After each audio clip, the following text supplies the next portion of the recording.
그는 오래전부터 꿈꾸던 삶을 준비해 왔다. 회사에서 벗어나 자유를 얻는 것이 인생 최고의 목표라고 생각했다. 퇴사 후 1년만 버틸 수 있는 생활비와 일정 수준의 배당 수익이 있으니 크게 걱정할 것도 없다고 믿었다. 그는 스스로를 완벽한 파이어족이라고 부르며 새로운 삶을 향한 기대감으로 가득했다. 하지만 파이어족으로 살아본 1년은 그가 상상했던 세상과 완전히 달랐다. 퇴사 첫날 그는 눈을 뜨고도 한참을 누워 있었다. 출근하지 않아도 된다는 사실이 믿기지 않아서였다. 자유는 짜릿했고 그 짜릿함은 첫 한 달까지 계속되었다. 하지만 한 달이 지나자 그 짜릿함은 서서히 무게가 되기 시작했다. 그는 문득 자신의 하루가 텅 비어 있다는 사실을 깨달았다. 회사라는 구조가 사라지자 하루의 중심도 함께 사라졌다. 아침에 일어나는 이후부터 하루 종일 에너지를 어디에 쏟아야 하는지조차 애매해졌다. 퇴사 전엔 상상조차 못한 공허감이 그의 방 안을 가득 채웠다. 재정적인 부분도 점점 흔들리기 시작했다. 그는 절약형 파이어족을 선택했다. 매달 일정한 배당금과 생활비 절약을 통해 1년을 버틸 계획이었다. 그러나 실제 생활비는 계획보다 30% 이상 높게 나갔다. 물가 상승과 예기치 못한 지출은 매달 그의 계산을 흔들어 놓았다. 그는 지출을 줄이기 위해 외식도 취미도 만남도 계속 줄여나갔다. 하지만 절약을 위해 줄인 것들은 모두 그의 일상을 지탱하던 중요한 요소들이었다. 심리적인 변화는 더 빠르게 찾아왔다. 퇴사 전 그는 회사가 스트레스의 원인이라고 생각했다. 하지만 1년을 지나고 보니 스트레스의 이유는 일이 아니라 관계와 역할이라는 사실을 깨달았다. 회사에서 그를 부르는 사람은 많았다. 그는 조직 안에서 분명한 위치와 역할을 가진 사람이었다. 그러나 퇴사 후 그는 아무도 부르지 않는 사람이 되었다. 대화의 주제도 사라졌다. 사회적 정체성이 함께 사라지는 느낌이 들었다. 그는 자연스럽게 사람들과의 연락을 줄이기 시작했다. 처음에는 자유로웠지만 시간이 지날수록 고립감이 깊어졌다. 퇴사 전에는 혼자만의 시간이 절실했는데 막상 혼자만의 시간이 너무 많아지자 불안함이 커졌다. 외로움은 예상하지 못한 비용이었다. 건강의 변화도 무시할 수 없었다. 회사 다닐 때는 억지로라도 움직였지만 파이어족이 된 후 그의 움직임은 눈에 띄게 줄었다. 움직임이 줄자 체중이 늘었고 늘어난 체중은 기력 저하로 이어졌다. 기력 저하는 다시 무기력함을 불러왔고 무기력함은 하루하루의 의욕을 바닥까지 떨어뜨렸다. 그는 몸이 변하면 마음도 변한다는 사실을 1년 만에 뼈저리게 경험했다. 그의 이야기는 결코 특별하지 않다. 많은 파이어족이 비슷한 패턴을 겪는다. 재정적인 준비는 했지만 심리적인 준비가 부족하고 자유를 얻었지만 역할과 소속감을 잃어버린다. 경제적 독립은 성공했지만 생활적 독립은 실패하는 경우가 많다. 그가 가장 크게 후회한 건 돈을 더 모으지 못한 게 아니었다. 퇴사 후의 나를 상상할 때 마음의 구조를 단단히 만들지 못했던 점이었다.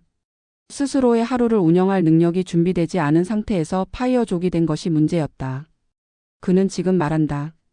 파이어족으로 산 1년은 인생에서 가장 많은 것을 배운 시간이라고. 자유는 준비된 사람에게만 선물이 되지만 준비되지 않은 사람에게는 짐이 될 수 있다고. 그는 다시 일자리를 찾기 시작했다. 돈 때문이 아니라 삶을 되찾기 위해서였다. 자신의 하루의 명확한 중심을 되찾기 위해서였다. 이 이야기를 듣는 시청자에게 그는 조용히 메시지를 전한다. 파이어족의 핵심은 돈이 아니라 삶을 어떻게 채울지에 있다는 사실을 잊지 말라고.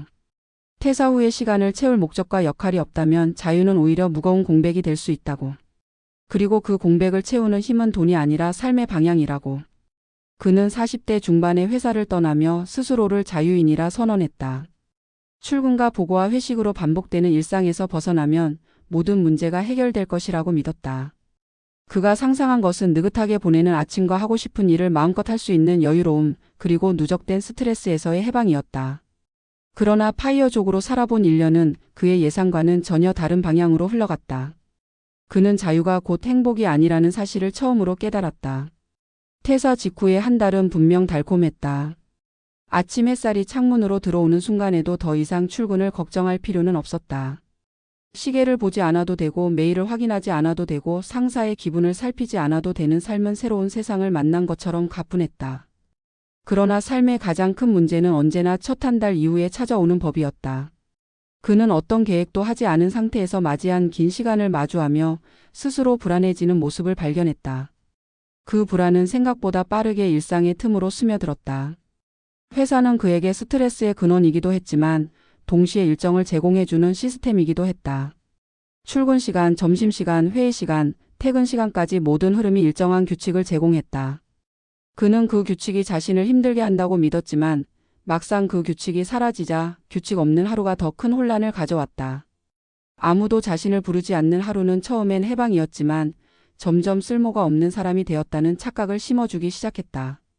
그는 자신의 존재 가치가 하루가 지나갈수록 줄어드는 기분을 느꼈다. 사회적 역할의 상실은 예상보다 훨씬 더 깊고 큰 공백을 만들었다. 그는 직장에서 중간 관리자의 역할을 수행하며 팀을 이끌어왔다. 매일 문제를 해결하고 의사결정을 내리는 과정은 때때로 스트레스였지만 동시에 그를 살아있게 하는 동력이기도 했다. 그러나 파이어족이 되자 그 역할이 사라졌다. 아무도 그의 판단을 묻지 않았고 그의 의견을 요구하지도 않았다.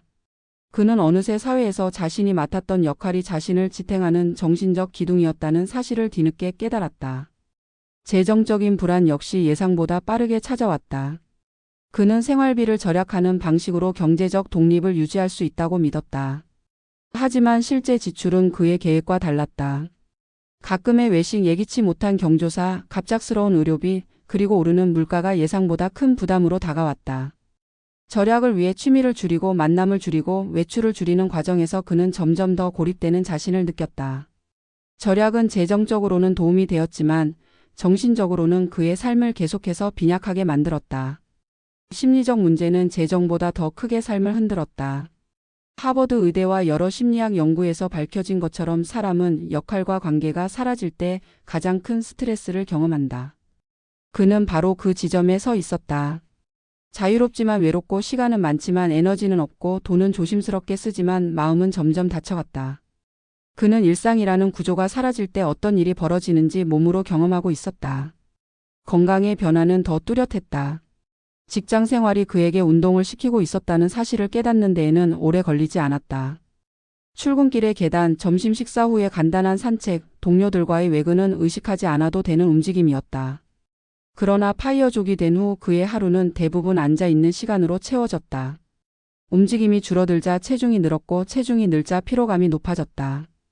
피로감은 무기력함을 만들었고 무기력함은 다시 그의 마음을 더욱 침체시키는 방향으로 흐르게 했다.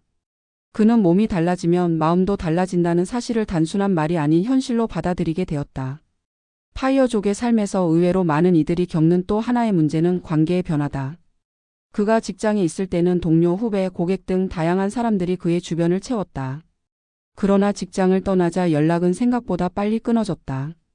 퇴사 전에는 매일 만나던 사람들이었지만 퇴사 후에는 가끔 안부를 묻는 관계로 전환되었다.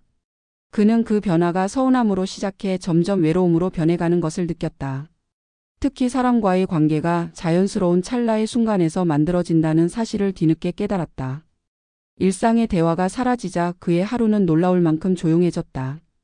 그는 이 조용함을 처음에는 평온으로 착각했다. 그러나 6개월이 지나자 그 조용함이 외로움의 다른 이름이라는 사실을 알게 되었다. 외로움은 생각보다 빠르게 그의 정신력을 약하게 만들었다. 그는 아무에게도 말하지 못했지만 밤에 잠들기 전에 내일도 똑같겠지라는 생각을 자주 했다. 그 생각은 단순한 예측이 아니라 반복되는 패턴이었다. 그는 1년을 지나며 3가지 중요한 사실을 깨달았다.